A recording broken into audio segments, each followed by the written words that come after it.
इंदौर का तस्लीम चूड़ीवाला आपको याद होगा 2021 में हिंदू संगठनों के जरिए उसका आई कार्ड मांगने के बाद जब यह कन्फर्म हो गया कि वो मुस्लिम है तो उसकी पिटाई की गई थी। यह मामला सोशल मीडिया में काफ़ी वायरल हुआ था, जिसके बाद पुलिस ने हिंदू संगठनों के खिलाफ कार्रवाई की थी। लेकिन उस वक्त होम मिनिस्टर मध्य प्रदेश के निरुपम मिश्रा हुआ करते थे।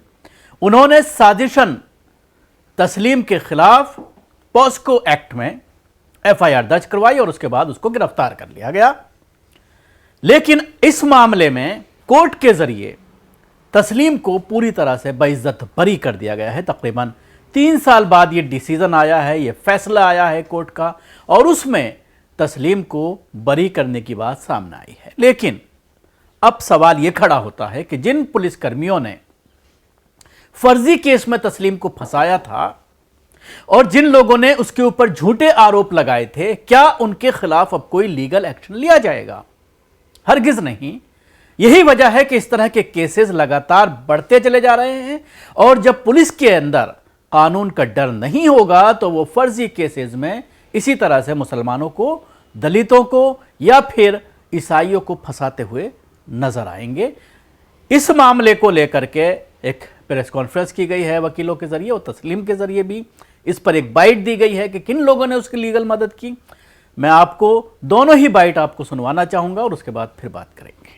तो कुछ नहीं आया और कुछ आने भी था, क्योंकि हमें तो भरोसा था, क्योंकि हमारे साथ जेल में अच्छा सलूक रखा। तो इस वजह से फिर जेल में हमारे आलिम शेख अलीम साहब मिलने आए। इन्होंने हमें भरोसा दिया कि घबराओ मत, हम तुम्हारी मदद करेंगे और तुम्हें बाहर भी निकालेंगे, ये हमारा वादा रहा। इन्होंने हमें भरोसा दिया, हमारे अलीम भाई ने।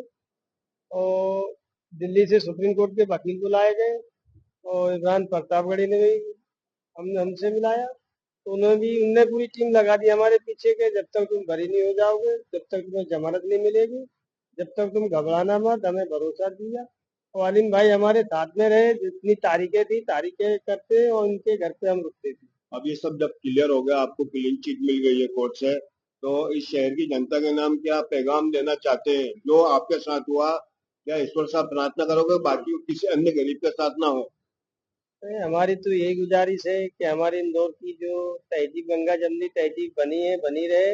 हमारी यही गुजारिश है। एक हमारे साथ सबने अच्छा सलूक किया। हम किसी को न गलत कहते हैं, ना किसी को गलत कहें। हमारे साथ जो भी हुआ, अच्छा हुआ या बुरा हुआ, उनका भी मैं शुक्रिया अदा करता हूँ। बस हमारी यही गुजारिश है, जिन्होंने हमारी मदद की, शेख अलीम भाई, इम्तियाज जली अहमद और साकिया अहमद, और जिनने हमारी मदद की, सब वकील हमारे साथ में हैं, मैं इनका शुक्रिया अदा करता हूँ। तो ये आज कोर्ट पे हमें भरोसा था, भारत के संविधान पे भरोसा था कि हमें न्याय मिलेगा, तो आज हमें न्याय मिला है। मैं इनका, वकीलों का, शेख अलीम का और इम्तियाज अहमद का, शेख अली। इंदौर शहर में थाना बाड़ंगा क्षेत्र में 22/8/2021 को तस्लीम चूड़ीवाला, जो उत्तर प्रदेश से हर साल इंदौर में चूड़ी बेचने आता था, वो इंदौर में चूड़ी बेचने आया था, तो बाड़ंगा क्षेत्र में गए चूड़ी बेचने गया था। ये अपने तरीके से कॉलोनी में चूड़ी बेच रहा था। तभी कुछ तथाकथित लोग आए और उन्होंने इससे आकर इसका नाम पूछा कि आपका नाम क्या है। इसने अपना नाम तस्लीम बताया। उन्होंने इसका वोटर आईडी देखा। बाद में जब उन्होंने इसका पूरा परिचय लिया तो इन्होंने इसके साथ मारपीट की गई और साथ में एक वीडियो भी बनाया इन्होंने कि तू इस क्षेत्र में कैसे चूड़ी बेचने आया है, ये हमारे क्षेत्र में आप आओगे नहीं धंधा करने। इसके साथ मारपीट किया। जब वीडियो रिले हुआ तब शहर के लोगों ने संज्ञान लिया और वो वीडियो पूरे हिंदुस्तान में चला। तब हमारे राष्ट्रीय अध्यक्ष अल्पसंख्यक विभाग के इमरान प्रतापगढ़ी जी का मुझे फोन आया कि अलीम, इस प्रकरण को देखो, ये क्या इस बच्चे के साथ मारपीट हुई है। तो हमारा अल्पसंख्यक विभाग एक्टिव हुआ। हमारा कोशिश लीगल अवेयरनेस एक एनजीओ सोसाइटी है, वो एक्टिव हुई। और बाद में अन्य लोग जो शहर में एक्टिव रहते हैं और गलत चीजों के खिलाफ, वो जाकर थाने में इसके खिलाफ गए और इसकी एफआईआर थाने में दर्ज करवाई। जब इसकी एफआईआर दर्ज हो गई, जिसमें धारा उन आरोपियों पर धारा 141, 142, 143, 147, 48, 149, 153 है, 298, 323, 294, 506, 395, 120 बी की कार्रवाई उन पर हुई।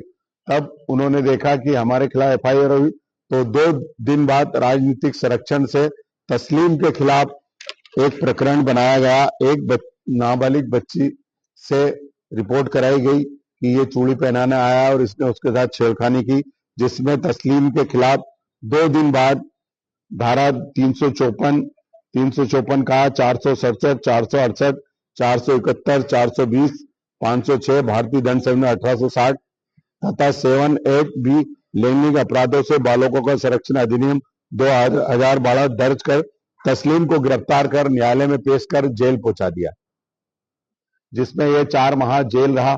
तब हमने हमारे मरहूम दोस्त एहतिशाम हाशमी जो सुप्रीम कोर्ट के एडवोकेट थे उनको साथ में लिया और तस्लीम की इंदौर हाई कोर्ट से 4 महीने बाद जमानत कराई। उसके बाद में लगातार ये प्रकरण कोर्ट में चलता रहा। कोर्ट में माननीय न्यायाधीश रश्मि वाल्टर जी की कोर्ट में चला। वहां पर हमने हमारे साथी इम्तियाज अहमद, इश्तियाज अहमद, गोरेलाल जी, आलिया शेख और सभी ने वहां पर आरिफ भाई ने सारे तथ्य इकट्ठा करे और इसके वहां पर कोर्ट में जो इसके 2 आईडी थे उनको प्रूव किया कि इसने आईडी में संशोधन कराया था, ना कि इसके 2 आईडी हैं। इसके साथ ही जो हमारी बच्ची जिसने रिपोर्ट कराई थी हमारे शहर की, उसको तथाकथित लोगों ने गलत तरीके से रिपोर्ट कर, उसने भी थाने में जो कोर्ट में थाने में बयान अलग दिए थे, कोर्ट में बयान अलग दिए, उस आधार पर न्यायालय ने इसे बरी किया। कल माननीय न्यायालय ने अपना फैसला सुनाया और तस्लीम को बाइज्जत बरी कर दिया। आज तस्लीम इंदौर नई देश की न्यायपालिका में विश्वास करके पूरी तरह खुशी खुशी आज शाम को ये अपने गांव लौट जाएगा। ये इंदौर शहर के लिए एक अच्छी बात है कि यहाँ के हिंदू मुस्लिम भाइयों ने जो सेकुलर थे, जो इस शहर की शांति चाहते थे, उन्होंने इसकी मदद करी और आज तस्लीम बाइज्जत बरी होकर आपके सामने है।